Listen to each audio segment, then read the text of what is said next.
오늘 허리도 아프고 최근에 계속 손주를 봤더니 너무 피곤하구나. 조금 더 고생해주세요. 저희 약속이 있어서요. 아들 희준의 목소리였습니다.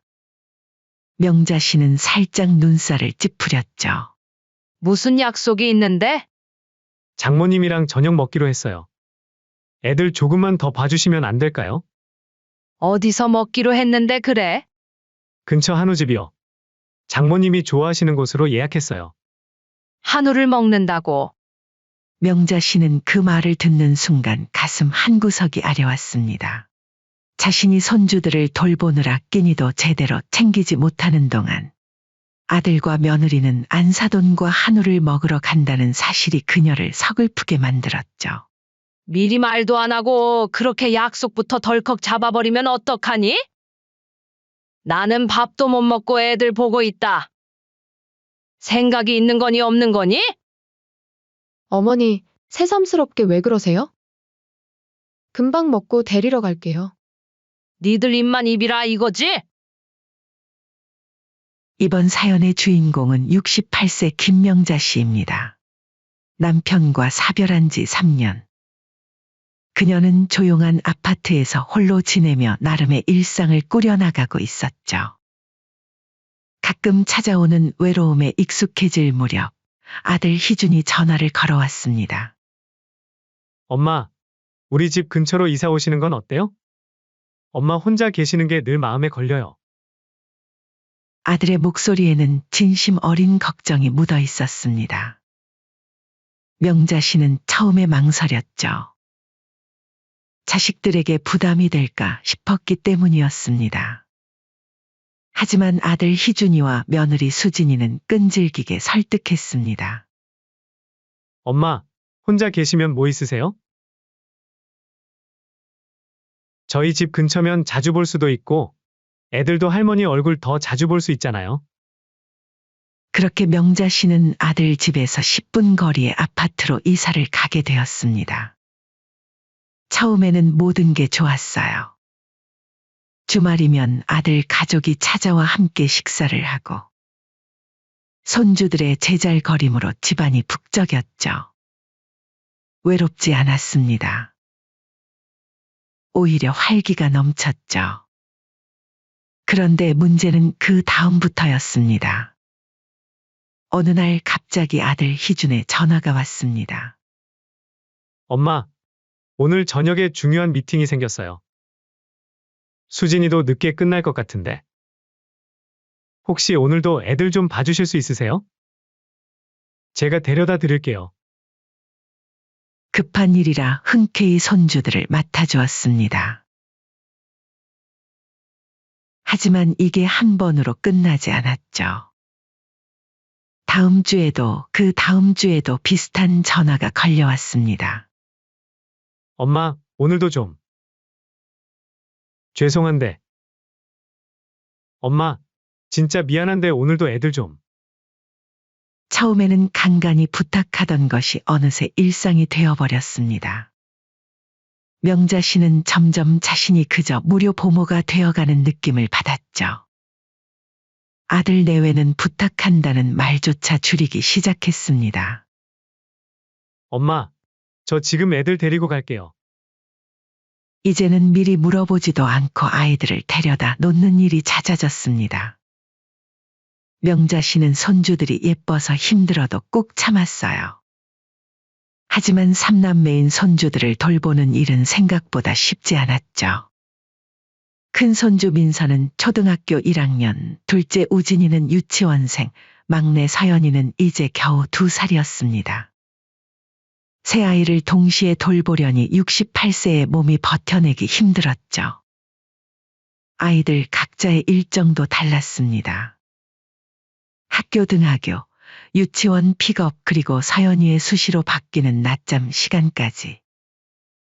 하루는 너무 피곤해서 저녁 준비를 못하고 있는데 아들 내외가 문을 열고 들어왔죠. 어머니, 아직도 저녁 안 하셨나요? 애들 배고프다고 안 해요? 애들 성장기인데 굶기면 어떡해요? 여지껏 애들 돌봐주다가 이제야 한숨 돌렸다. 간식도 챙겨줘서 배고프진 않을 거야. 명자 씨는 그 말에 가슴이 철렁 내려앉았습니다. 자신이 아이들을 봐주는 것도 모자라 저녁까지 챙겨야 한다는 당연한 태도에 서운함이 밀려왔죠. 하지만 티를 내지 않았습니다. 그러면서도 명자 씨는 자신의 인생이 점점 아들 가족의 일정에 맞춰 돌아가는 것을 느꼈습니다. 자신의 일상이 사라져가고 있었죠. 희준아, 엄마가 내일은 친구들이랑 약속이 있어서 애들을 못 볼 것 같아. 그런데 아들 희준의 반응은 예상 밖이었습니다. 엄마, 갑자기요? 그럼 저희는 어떻게 해요? 마치 자신이 잘못한 것처럼 느껴지는 상황의 속으로 한숨을 내쉬었습니다. 이게 맞나 싶었죠. 그래도 아들 내외의 사정을 생각해 대부분의 부탁을 들어주곤 했습니다. 시간이 흐를수록 상황은 점점 심각해졌습니다. 처음에는 급할 때만 부탁한다던 것이 이제는 일상이 되었죠. 주 3일 정도 명자 씨가 손주들을 돌보는 날이 생겼습니다. 월, 수, 금요일은 거의 고정적으로 아이들을 맡았어요. 엄마, 오늘 우리 둘 다 늦을 것 같아요. 애들 저녁 먹이고 재워주세요. 이렇게 저녁 시간까지 연장되는 날도 많아졌습니다. 명자 씨는 이제 자신의 시간을 계획하는 것조차 불가능해졌죠. 그리고 이런 상황이 이어지면서 체력적으로도 많이 지쳤습니다. 허리 통증이 시작됐고 무릎도 아프기 시작했어요. 아이고, 이 나이에 어린 애들 셋을 돌보는 게 쉽지 않네. 이게 말로만 듣던 황혼 육아구나.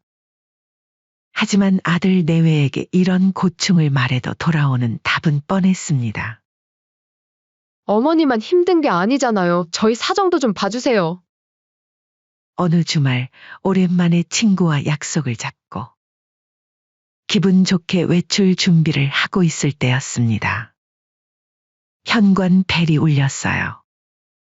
어머니, 애들 좀 잠깐 봐주세요. 아무런 예고도 없이 아들 내외가 아이들을 데리고 온 것이었습니다. 명자 씨는 당황했죠. 희준아, 오늘 약속 있다고 어제 얘기했잖아. 아, 그랬어요? 제가 깜빡했네요.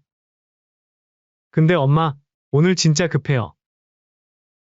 수진이랑 저랑 중요한 모임이 있어서.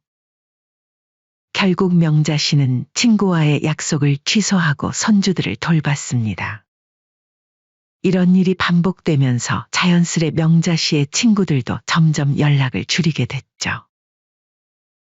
한동안 이런 상황이 계속됐습니다. 명자 씨는 점점 더 지쳐갔지만 손주들은 사랑스러웠기에 견뎌냈어요. 그런데 어느 날 아들 희준이 전화로 부탁했습니다. 엄마, 이번 주말에도 애들 좀 봐주실 수 있어요? 저희가 약속이 있어서. 명자 씨는 이번에는 거절해야겠다고 마음먹었습니다.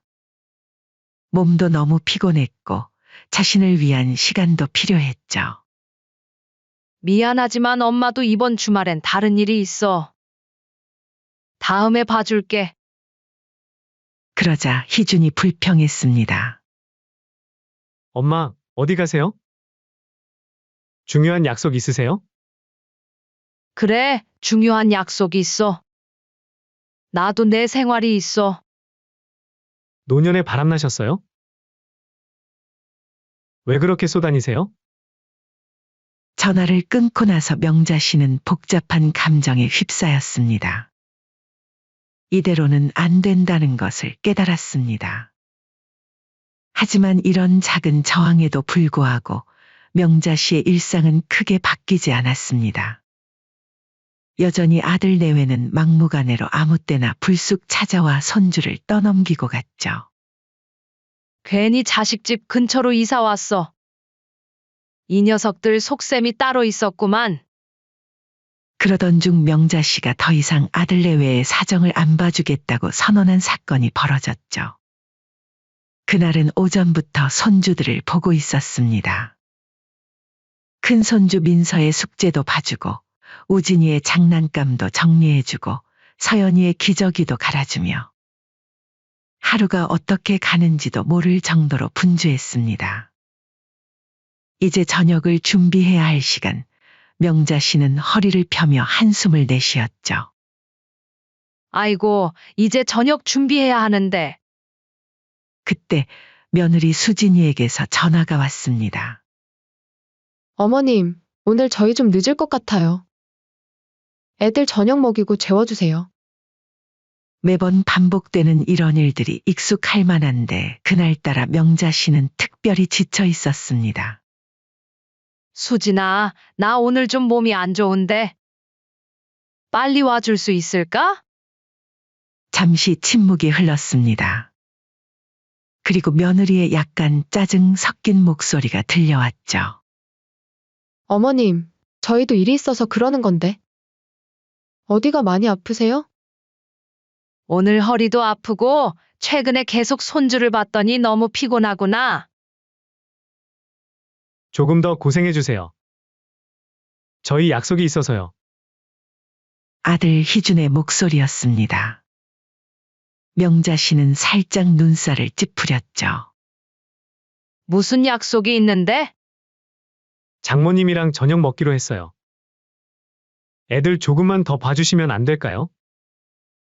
어디서 먹기로 했는데 그래? 근처 한우집이요.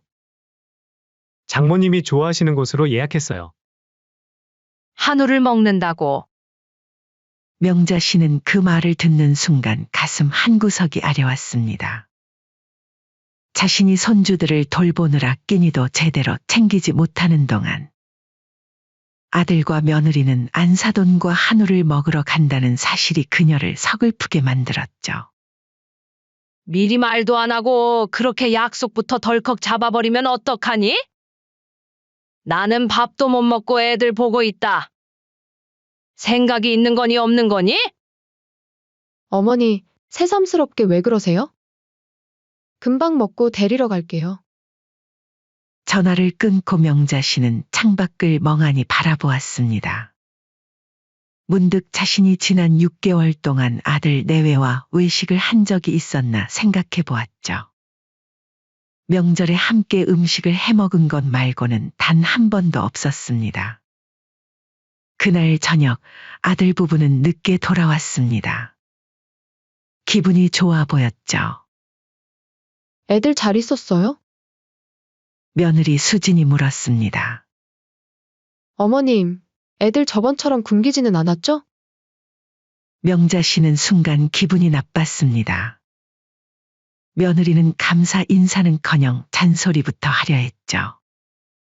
그게 그렇게 걱정되면 너네들이 직접 보지 그러니?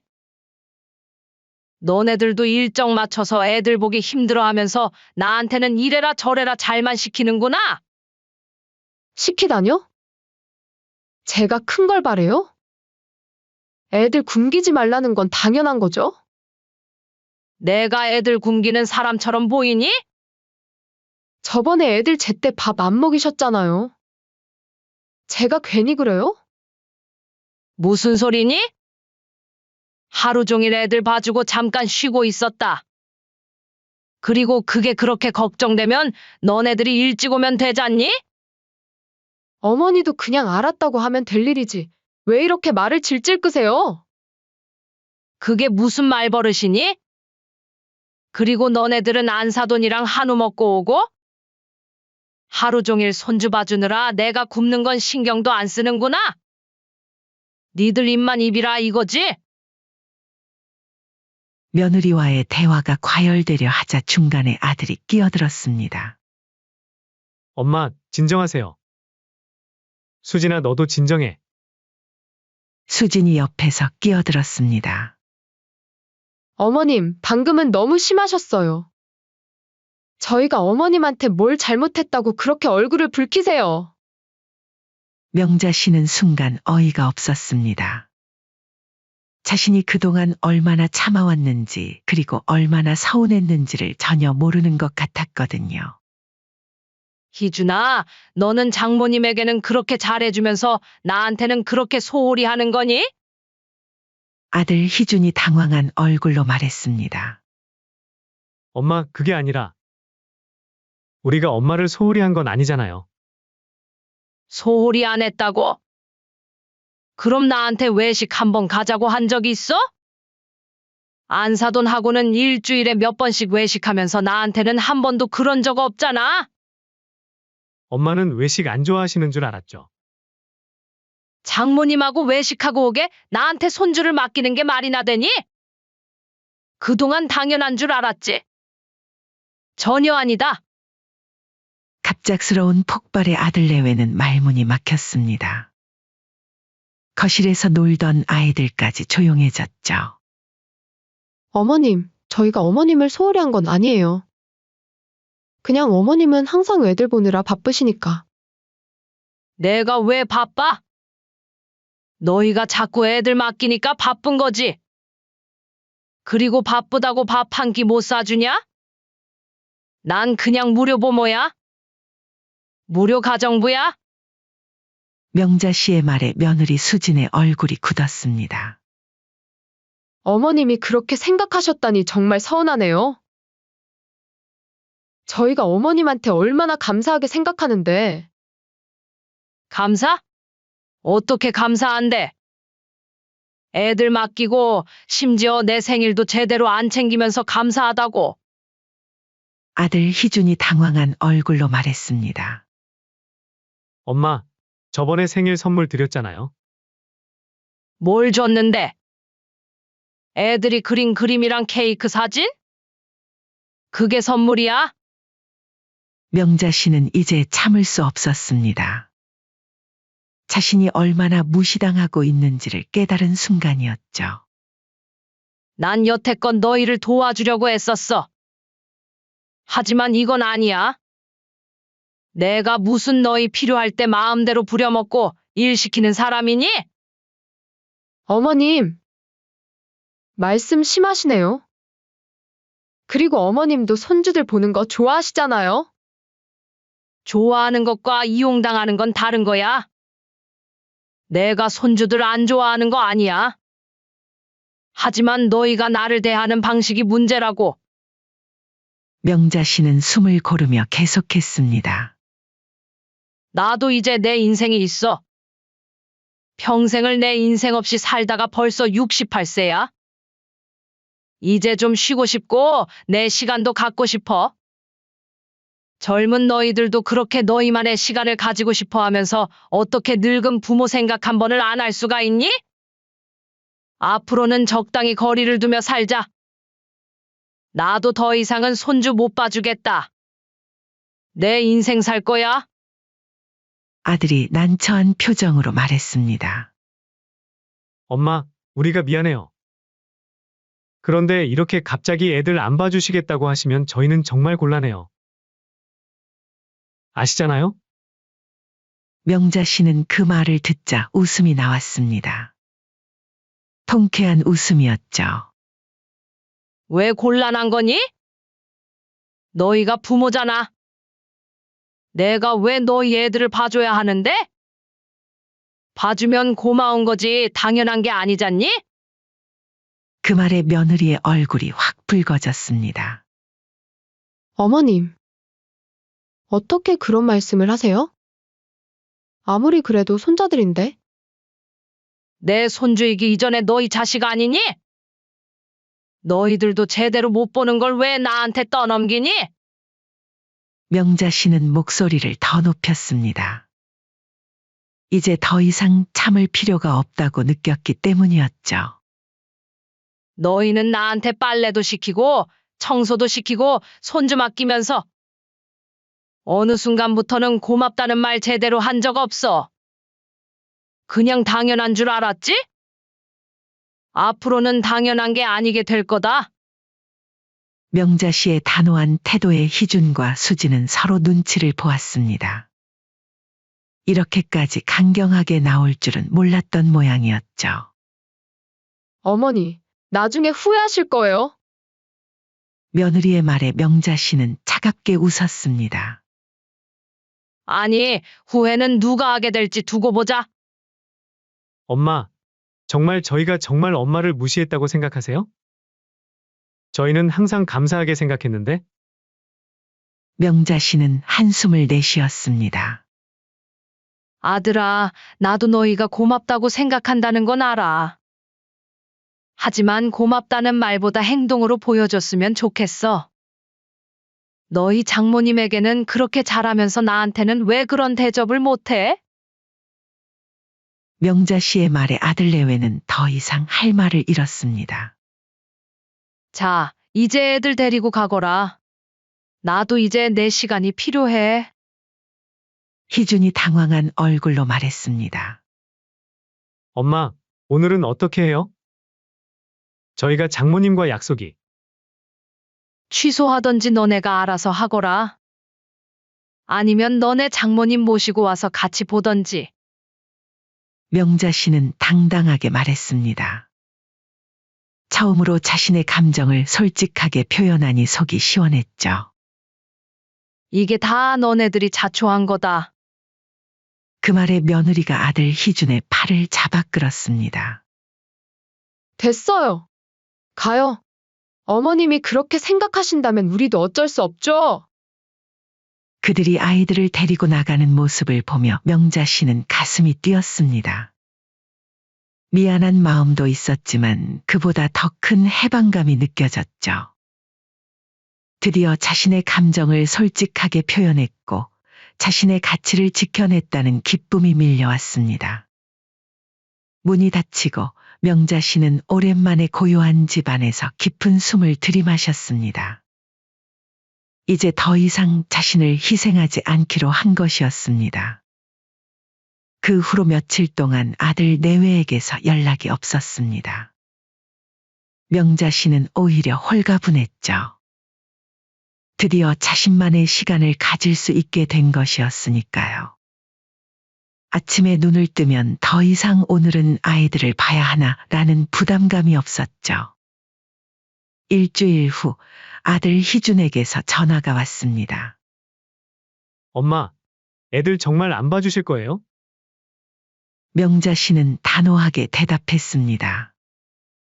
희준아, 어제 말하지 않았니? 너네도 이제는 내 시간도 존중해줘야지. 너무 당연한 거야. 희준은 한동안 말이 없었습니다. 그리고 조용히 말했죠. 알겠어요, 엄마. 미안해요. 그 말이 진심인지는 알 수 없었지만 명자 씨는 더 이상 휘둘리지 않기로 했습니다. 이제는 자신의 행복이 먼저였으니까요. 3일 후 며느리에게서 문자가 왔습니다. 어머니, 저희 정말 어떻게 해야 할지 모르겠어요. 명자 씨는 그 문자를 보고 웃음이 나왔습니다. 이제야 그들이 자신 없이는 힘들다는 것을 알게 된 것 같았거든요. 그동안 내가 얼마나 힘들었는지 이제 알겠지. 그렇게 2주가 지나자 희준에게서 또 연락이 왔습니다. 엄마, 저희가 정말 미안해요. 엄마 말씀이 맞아요. 저희가 너무 당연하게 생각했어요. 이제부터는 정말 달라질게요. 명자 씨는 그 말을 듣고도 쉽게 믿지 않았습니다. 행동으로 증명해 보이라는 뜻으로 간단히 대답했죠. 그리고 며칠 후 아들에게서 다시 연락이 왔습니다. 엄마, 주말에 시간 되세요? 저희가 식사 대접하고 싶어서요. 명자 씨는 순간 의아했습니다. 이게 또 다른 계략일까 싶었죠. 무슨 일이니? 그냥 엄마한테 너무 미안해서요. 한우 먹으러 가요. 엄마가 좋아하시잖아요. 명자 씨는 잠시 말을 잇지 못했습니다. 드디어 그들이 자신에게 식사를 대접하겠다는 제안을 한 것이었으니까요. 글쎄, 애들은? 애들은 수진이 친구가 봐준대요. 엄마랑 저희만 가는 거예요. 명자 씨는 속으로 기쁨을 느꼈습니다. 드디어 그들이 변하기 시작한 것 같았으니까요. 하지만 겉으로는 태연하게 대답했죠. 그래, 알았다. 그날 저녁 명자 씨는 오랜만에 정성껏 차려입고 약속 장소로 향했습니다. 레스토랑에 도착하자 희준과 수진이 기다리고 있었습니다. 그리고 테이블 위에는 꽃다발이 놓여 있었어요. 엄마, 이거 받으세요. 그동안 정말 미안했어요. 명자 씨는 눈시울이 붉어졌습니다. 하지만 겉으로는 태연하게 대답했죠. 어머, 이게 다 뭐니? 진심이에요, 엄마. 엄마 말씀이 다 맞았어요. 저희가 너무 이기적이었어요. 며느리도 고개를 숙이며 말했습니다. 어머님, 정말 죄송해요. 제가 너무 당연하게 생각했어요. 앞으로는 절대 그러지 않을게요. 어머님이 애들을 안 봐주시니까 정말 죽을 맛이더라고요. 그동안 어머니는 군말 없이 봐주시길래 착각하며 산 것 같아요. 명자 씨는 가슴이 따뜻해지는 것을 느꼈습니다. 하지만 아직 완전히 마음의 문을 열지는 않았죠. 그래, 한번 지켜볼게. 식사가 시작되고 분위기는 점점 편안해졌습니다. 명자 씨는 오랜만에 아들, 며느리와 함께하는 시간을 즐겼습니다. 그들이 정말 변하고 있는 것 같았죠. 엄마, 앞으로는 애들 맡길 때도 미리 여쭤볼게요. 그리고 엄마 스케줄 먼저 확인하고요. 아니다, 너네들이 지금 손주 맡길 곳 없어서 이렇게 하는 거면 그러지 말거라. 앞으로는 너네들 볼 때도 이렇게 밖에서 보자꾸나. 며느리가 조심스럽게 말했습니다. 저희도 그런 걸 원하는 건 아니에요. 그래, 앞으로는 서로 좀 이해하면서 살자. 이제 명자 씨의 인생에는 확실한 변화가 일어났습니다. 그 통쾌했던 감정 표현 이후 아들 내외와의 관계도 점차 달라지기 시작했죠. 이제는 정말 급한 일이 있을 때만 연락이 왔고, 그마저도 미리 명자 씨의 일정을 확인한 후에 부탁하는 형태로 바뀌었죠. 일방적으로 강요당하는 것이 아니라 자신의 의사가 존중받을 때 손주들을 돌보는 일도 더 즐겁게 느껴졌기 때문이었죠. 며느리도 조금씩 변하기 시작했습니다. 어느 날 명자 씨 집에 손주들을 데리고 며느리 수진이 왔을 때였죠. 어머님, 손주 봐달라고 온 건 아니고요. 오늘은 집에서 편하게 계세요. 제가 저녁 준비해 왔어요. 명자 씨는 놀랐습니다. 며느리가 직접 음식을 싸온 것은 처음이었거든요. 이게 뭐니? 어머님이 좋아하시는 갈비찜이에요. 제가 아침에 미리 해놓고 왔어요. 그 순간 명자 씨는 가슴이 따뜻해지는 것을 느꼈습니다. 작은 변화였지만 의미 있는 변화였죠. 그리고 한 달 뒤 명자 씨의 생일이 다가왔습니다. 전에는 그저 전화 한 통으로 끝나던 게 전부였던 생일이었죠. 하지만 이번에는 달랐습니다. 엄마, 이번 주말에 엄마 생일이잖아요. 저희가 준비한 게 있는데 시간 괜찮으세요? 명자 씨는 의아했습니다. 뭘 준비했는데? 비밀이에요. 그냥 토요일 저녁에 시간 비워두세요. 그리고 토요일 저녁 아들 희준이 차를 몰고 와서 명자 씨를 데리러 왔습니다. 어디 가는 거니? 조금만 기다려보세요, 엄마. 차를 타고 15분 정도 달리자 고급스러운 한우 전문점 앞에 도착했습니다. 안으로 들어가자 며느리와 손주들이 이미 기다리고 있었죠. 할머니, 생일 축하해요. 손주들의 환호에 명자 씨는 놀랐습니다. 테이블 위에는 케이크와 선물 상자들이 놓여 있었죠. 엄마, 생일 축하해요. 그동안 저희가 너무 당연하게 여겼던 것 같아서. 이제부터는 제대로 감사의 마음을 표현할게요. 아들의 진심 어린 말에 김명자는 눈시울이 붉어졌습니다. 며느리도 케이크를 들고 와 김명자 앞에 놓았죠. 어머님, 생신 축하드려요. 앞으로 더 자주 이렇게 함께하는 시간 가졌으면 좋겠어요. 명자 씨는 가슴이 벅차올랐습니다. 이 순간을 위해 그동안의 서운함과 힘든 시간을 견뎌온 것 같았죠. 고마워. 정말 고마워. 엄마, 이건 저희가 준비한 작은 선물이에요. 봉투를 열어보니 해외여행 패키지 티켓이 들어 있었습니다. 어머, 이게 뭐니? 엄마 친구분들과 함께 여행 다녀오세요. 3박 4일 일정이고 호텔이랑 관광은 다 포함되어 있어요. 명자 씨는 깜짝 놀랐습니다. 예전에는 상상도 못할 선물이었으니까요. 정말? 이렇게 비싼 선물을. 엄마가 그동안 저희를 위해 얼마나 희생하셨는데요? 이 정도는 당연한 거예요. 그날 이후로 명자 씨와 아들 내외의 관계는 더욱 건강해졌습니다. 가끔은 손주들을 봐주는 일도 있었지만 이제는 그것이 의무가 아닌 즐거움으로 다가왔죠. 그리고 한 달에 한 번씩은 꼭 함께 식사하는 시간을 가졌습니다. 그렇게 시간이 흐르면서 명자 씨는 자신만의 삶도 찾아갔습니다.